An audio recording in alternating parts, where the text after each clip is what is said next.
Estamos esperando tus mensajes y llamadas. Estamos ya de regreso y tenemos por la línea telefónica al diputado local de la Ciudad de México, Jorge Gaviño Ambriz. Muy buenas tardes, Jorge, ¿cómo estás? Qué gusto saludarlos. Saludo con mucho afecto a Cristina y a Javier. Muchas gracias. Jorge, vino la designación de los comisionados de la Comisión Reguladora Energética. ¿Qué opinas tú de este proceso y de tu decisión de no permitir que este abuso suceda?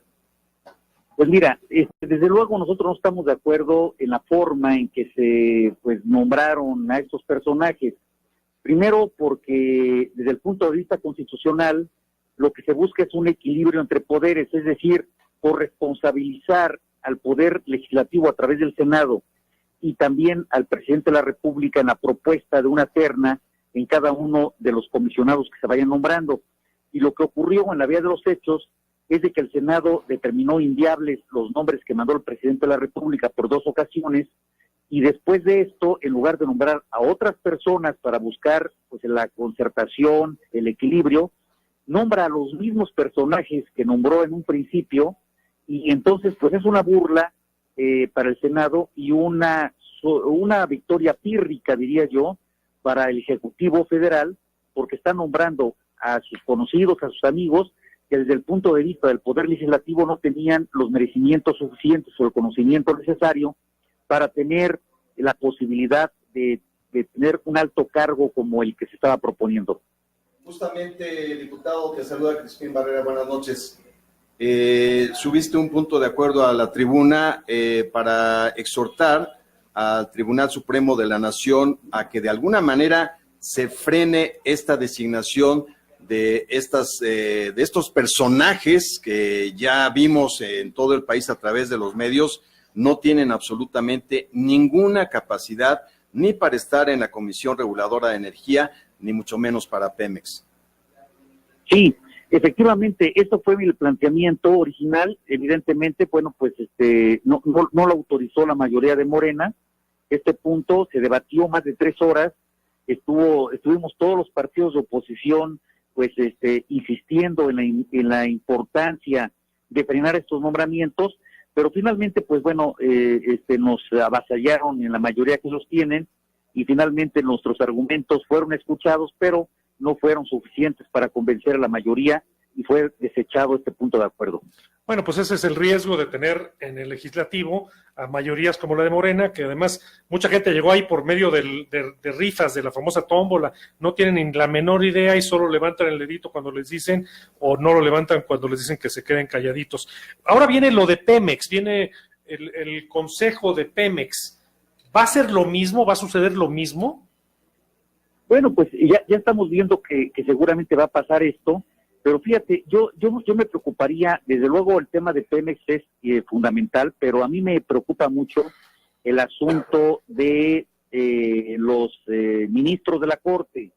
Hay una iniciativa que está pasando casi de noche, pero que me preocupa a mí mucho, en donde están planteando aumentar a los ministros de la Corte para que el presidente de la República tenga, digamos, a propuesta de él, la mayoría en los ministros, y esto va a implicar que en un momento determinado un poder se someta de facto, en la vía de los hechos, al Ejecutivo, y esto evidentemente es contrario a todo principio democrático, a toda lógica, y entonces el día de mañana habremos de subir un punto de acuerdo para analizar este punto, porque es muy riesgoso desde el punto de vista democrático que un presidente de la República aumente artificialmente el número de ministros para tener la mayoría. Fíjense ustedes que si de pronto estamos haciendo que se venzan los ministros de acuerdo a lo que fueron electos, llevaría, digamos, un proceso de 6, 8 años para renovar a todos los ministros de la Corte. Con lo que están proponiendo ahora Morena es de un plumazo, en un momento determinado con una reforma, nombrar a la mitad de ministros, aumentar el número de ministros para tener la mayoría y poder controlar este poder. Lo que quieren hacer es subirlo de 11 ministros que son actuales a 16 ministros, que sería el número. López Obrador ya cuenta con algunos adentro de la Corte, algunos que ha puesto él, que ha ido llevando él. La última fue Yasmín, la esposa de Riobó. Y bueno, ahora llevarlo a 16, en primero es una cosa que puede causar muchos problemas porque sería un número par y puede haber empates y puede haber un estancamiento legal en muchos casos, pero además de eso, con eso llegaría él a tener una especie de control sobre otro poder que debe ser independiente, que es el Poder Judicial. Pero esto, diputado, tendría que pasar por mayoría calificada del Congreso también, ¿no es así? Sí, desde luego. Y ahí, si la oposición es sensata y todos están unidos, esas dos cosas tienen que pasar, entonces podría no pasar, y ahí sí López Obrador no tiene un segundo, un tercer revire, digamos. Además, diputado, ya vimos que esto sucedió en Venezuela con Hugo Chávez, que hizo lo mismo y se terminó apoderándose del aparato judicial de ese país. ¿Estamos viendo una maniobra dirigida hacia lo mismo, quizás? Sí, porque en Venezuela pasó exactamente lo mismo. De 20 ministros que había, lo subió Chávez a 30.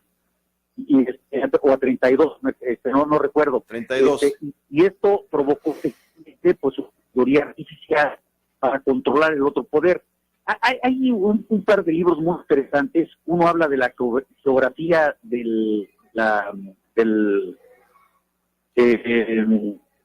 hay un libro que se llama Así caen las democracias, y el otro, La geografía del absolutismo.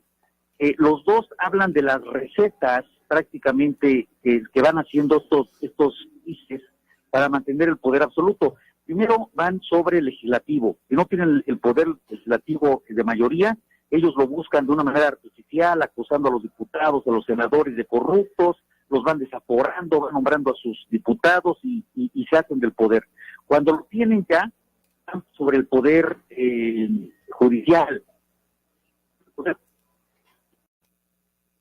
Van sobre la sociedad civil y sobre las empresas y las empiezan a expropiar, y especialmente medios de comunicación. Exactamente, y luego sobre los empresarios también. Entonces, pues pareciera una receta pues es muy peligrosa desde el punto de vista democrático, y aquí lo que estamos haciendo un llamado para que se acote cada quien a su poder, a sus actividades, a su tarea, y que se haga lo mejor posible en bien general del pueblo y de todo el país, ¿no? Pues ojalá en el tema del Consejo de Pemex el requisito no sea solo ser amigo del régimen, sino que realmente sepan de qué se trata el sector energético y en particular el petrolero, porque Pemex va a la quiebra y se va a llevar una buena parte de los recursos del país, que es lo malo también.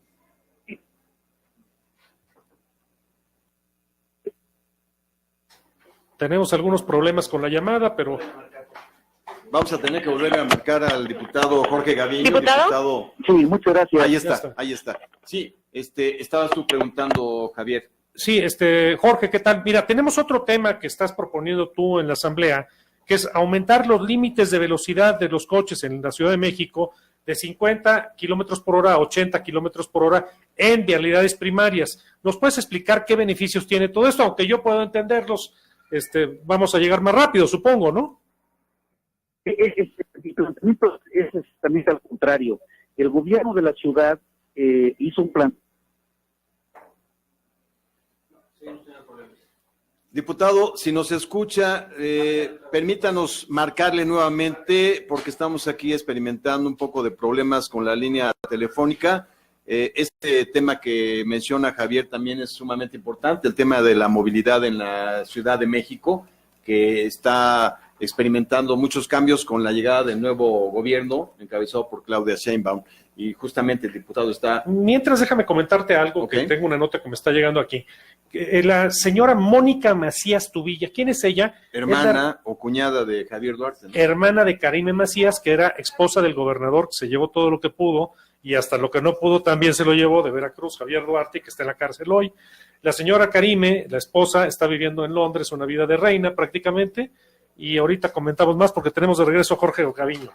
Adelante, diputado, con el tema de la movilidad aquí en la capital del país. Sí, les comentaba que es precisamente al contrario. Nosotros lo que estamos planteando es que se mantenga la velocidad de 50 kilómetros por hora. El planteamiento que hizo el gobierno de la ciudad a través de la Secretaría de Movilidad hace unos días, a través del reglamento que va a entrar en vigor en los próximos días, es que se aumente la velocidad en algunas vialidades primarias de la Ciudad de México, que van a subir de 50 kilómetros a 80 kilómetros por hora. Todos los estudios internacionales que yo he revisado en varios tratados, en varios trabajos, es que cuando se aumenta la velocidad, se disminuye el promedio de velocidad, porque pareciera que si vamos más rápido llegamos antes, pero finalmente es pírrico lo que se gana y se expone la vida sobre todo de los transeúntes y de los ciclistas, que desde luego un accidente a 50 kilómetros por hora pues puede ser manejable, pero un accidente a 80 kilómetros por hora generalmente en un 90% es fatal. Por eso lo que nosotros estamos haciendo es pues tratando de reflexionar en el sentido de que no debe de aumentar la velocidad de 50 a 80 kilómetros por hora en ninguna de las vías, salvo en donde esté acotado para solamente vehículos. Pero hay vialidades, por ejemplo, el de la ciudad universitaria, donde hay muchísimos ciclistas, muchísimos transeúntes, que si aumentan equivocadamente la velocidad de 50 a 80 kilómetros por hora, seguramente va a haber desenlaces fatales y eso es lo que no queremos. ¿No es el caso del periférico, del circuito interior, viaducto, que son vialidades? No, todo esto que está acotado para vehículos, desde luego, pues es hasta donde se determine. No, pero yo me refiero a vialidades primarias donde se convive con los ciclistas y también en semáforos con transeúntes. Correcto. También hay un poco de confusión, diputado Jorge Gaviño, en vialidades donde marca que es a 20 o 30 kilómetros por hora, por ejemplo, en hospitales, en escuelas. Pero ¿qué pasa cuando es fin de semana y en las escuelas pues no hay actividades? Sí, no, finalmente la movilidad en la ciudad debe de privilegiar el transporte público y eso es lo que tenemos que hacer. Solamente el 20% de los habitantes en la ciudad tenemos carro. Si nosotros damos subsidio a las gasolinas, como equivocadamente se hace, y damos nosotros segundos pisos, pues estamos fomentando el uso del automóvil y solamente beneficiaremos a un porcentaje de la población, importante sí, pero solamente el 20% de ese total. El 80% no tiene carro, utiliza el transporte público y utiliza solamente el 20% de las vialidades. Entonces, hay estudios internacionales que lo que tenemos que hacer es, desde luego, fomentar el uso del automóvil en ciertas zonas, acotar la velocidad a ciertos parámetros, fomentar el uso de la bicicleta, proteger al peatón y fomentar el uso del transporte público a todo lo que dé. Una pregunta más. ¿Qué opinión tienes de las famosas fotocívicas que aparentemente lo que indican es que ya no se van a pagar multas, sino que se va a pagar con servicio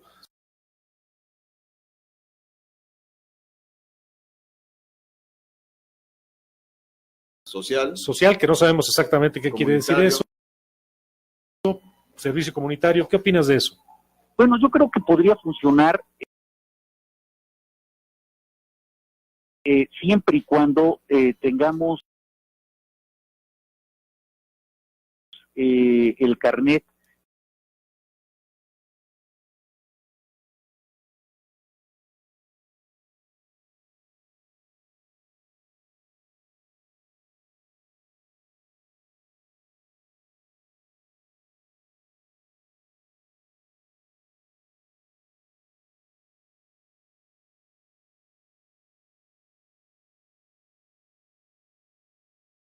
del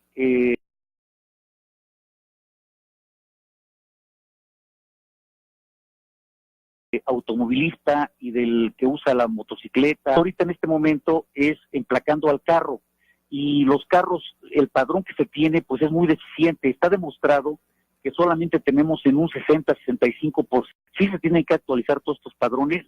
Creo que tenemos que hacer muchos ajustes en este programa todavía que puede ser una buena idea, pero desde luego tenemos que actualizar. Los coches que están en nombre de empresas, sí, personas morales, ¿qué pasaría ahí? ¿Quién? Personas morales, pero también vehículos que tienen ya un registro muy anterior, Ciudad de México.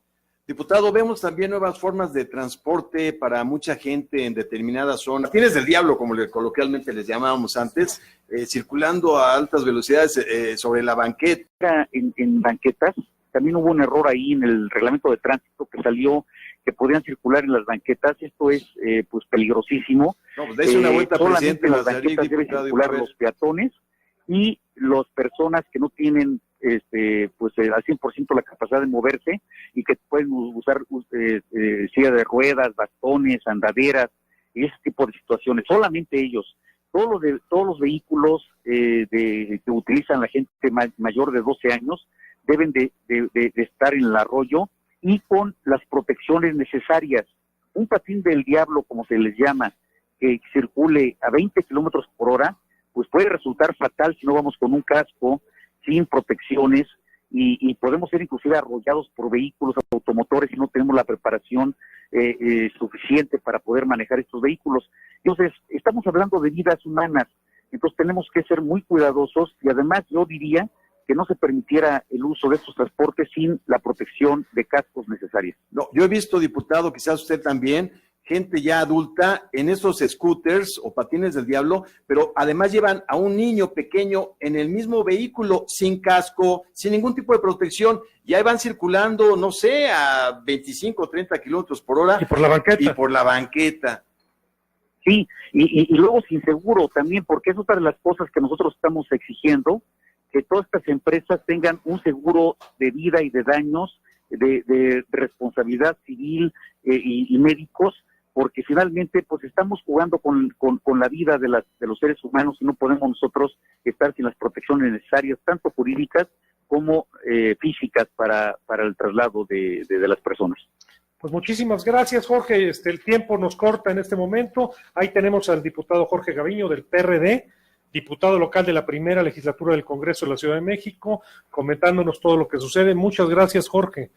Gracias, Crispín, y gracias, Javier. Un abrazo fraterno. Un abrazo. Otro para ti, diputado. Enseguida, no se vaya, vamos a un corte. Tendremos a Alberto Jiménez Merino, candidato del PRI a la gobernatura de Puebla. Regresamos con más.